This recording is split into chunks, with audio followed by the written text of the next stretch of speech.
کوئی یہ کہتا ہے کہ میں امیر سنت کو تو مانتا ہوں، بس میں صرف امیر سنت کو مانتا ہوں، باقی میں کسی کو نہیں مانتا ہوں، دعوت اسلامی کے اندر کی بات ہے، باقی میں کسی کو نہیں مانتا، تو میں اس کو کیا جواب دوں؟ مجھے کسی نے پوچھا تھا، میں نے کہا یار وہ صحیح کہہ رہا ہے. اس کو بولا امیر سنت کو مانتا ہے نا؟ بولا تو میں نے کہا جس کو مانتا ہے نا اس کی مان لے.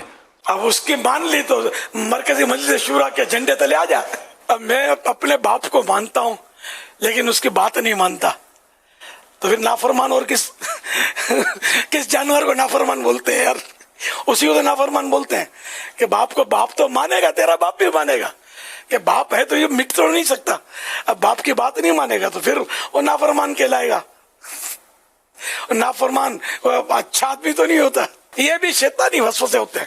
ایسی ایک کوالٹی ہے ویسے کہ وہ بولتے ہیں کہ میں اتاری ہوں، مانتا ہوں، ان کو مانتا ہوں اور شورا کو نہیں مانتا. بات تو مزے کی نہیں ہوئی نا. مرکزی مجلس شورا جو ہے دعوت اسلامی کی، اس کے بتائے ہوئے طریقہ کار پر جو دعوت اسلامی کا کام کرے وہ حقیقی دعوت اسلامی والا. مجلس شورا پر تنقید کرے، اس کے فیصلوں پر تنقید کرے کہ یوں نہیں کرنا چاہیے، ان کو یوں کرنا چاہیے.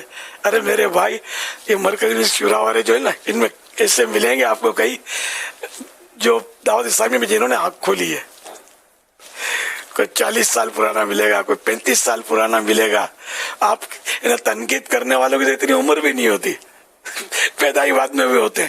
تو اب یہ کہ ان کے تجربے، یہ چھوٹی چھوٹی ذمہ داریوں سے چل چل کر آج رکن شورا بنے.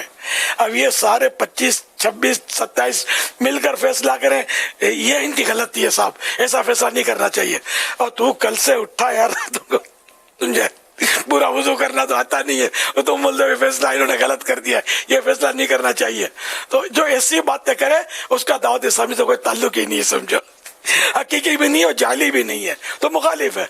تو شورا کا مخالف ہے، وہ دعوت اسلامی کا مخالف ہے. ہاں، جو دعوت اسلامی میں شروع سے ہی نہیں ہے یا اپنے طور پر دین کا کام کرتے ہیں اور دعوت اسلامی کی مخالفت نہیں کرتے، میری مراد وہ نہیں ہے. میری مراد وہ ہے کہ جو اندر آ جاتے ہیں پھر وہ تنقیدیں کرتے ہیں، گروپ بناتے ہیں اور مطلب یعنی کہ فتنے کی صورتیں پیدا کرتے ہیں. میری مراد یہ لوگ ہیں. اس طرح کے لوگ بھی ہوتے ہیں، ہر جگہ ہوتے ہیں. تو اللہ پاک ان کو بھی سب کو ہدایت دے، عقل سلیم دے.